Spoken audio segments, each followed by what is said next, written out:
sightings of objects. I'm picking up on that finger shit with the hand, the signal. I'm glad that you corrected me about hoax, because it is by no means that much a hoax.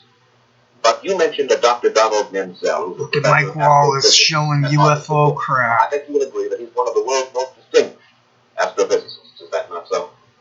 I think there are others who are... David Bohm, who you're blacklisting in real time back then. He is one of the world's most distinguished astrophysicists, so I think we can agree. I'm like a time traveler, going back in time to confront these numbnuts. Expert observers. Shut up, Wallace. I'm talking. I'm driving the bus, Wallace. When it's only, to quote him, the wrapper off somebody's lunch going around in the air. Lunch? But again, let's come back to the point. Coke jar. Grimace. And that is why will the Air Force, why withhold information from United States citizens? For what reason? Why are there craters in your cheekbones? They did with the H-bomb at first, and the way they've been doing with other things. Now, I'm not attacking the United States Air Force. I'm attacking a small group in there that has been... I'm attacking a bowl of chili. From the public, just as they kept other things. For a long time, you couldn't even mention the idea that we could be hit by missiles from submarines from the Gulf and from both coasts very easily. I knew that years and years ago and tried to get it out, but at the time was discouraged about it. Now, you mentioned this denial of these documents. Now, I'd like to tell you something that happened on the African Circle. He's slimy, always licking his chops. I had requested that those points be in the script, and I was discouraged from it at first by the writer. Then later, some of our Board of Governors insisted that we have those points included. So I said, either I don't go on, or we have those in there. I said, all right. So the script was completely rewritten. Now, those were in the script as it was first rehearsed. But when the second rehearsal came along, and the Air Force saw the mimeograph sheet the Air Force representative, according to the Armstrong writer, said they would immediately deny it on the air, buzz. even though it meant denouncing their own former project chief. Now, the source for this was Captain Edward Ruppel, who was the head of Project Blue Book for 2 years, and at that time he was considered good enough to brief President Truman on this thing. He was the top man. Lip chops. Rank didn't mean anything. I want to make a glossary.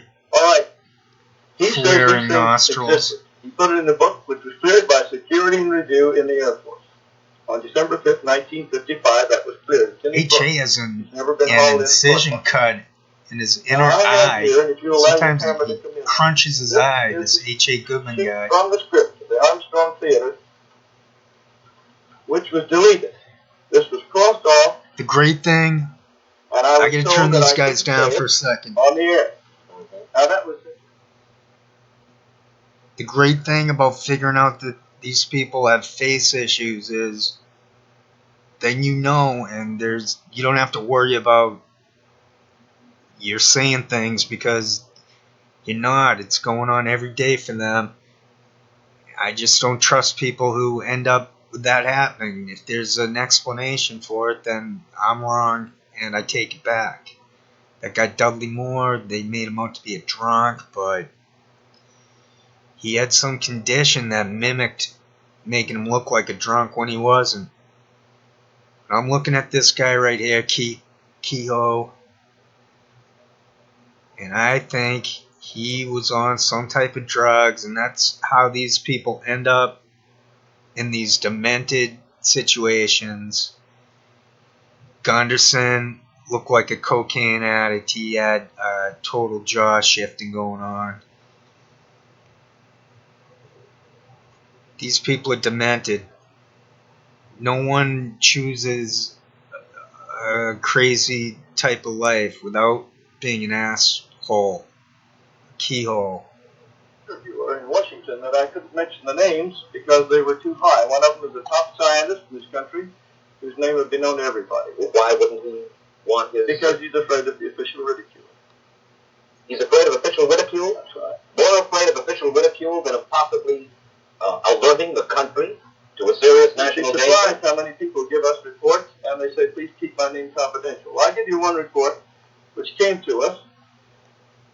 It's a psyop. It's to make us feel as if things are getting done. We can be spectators.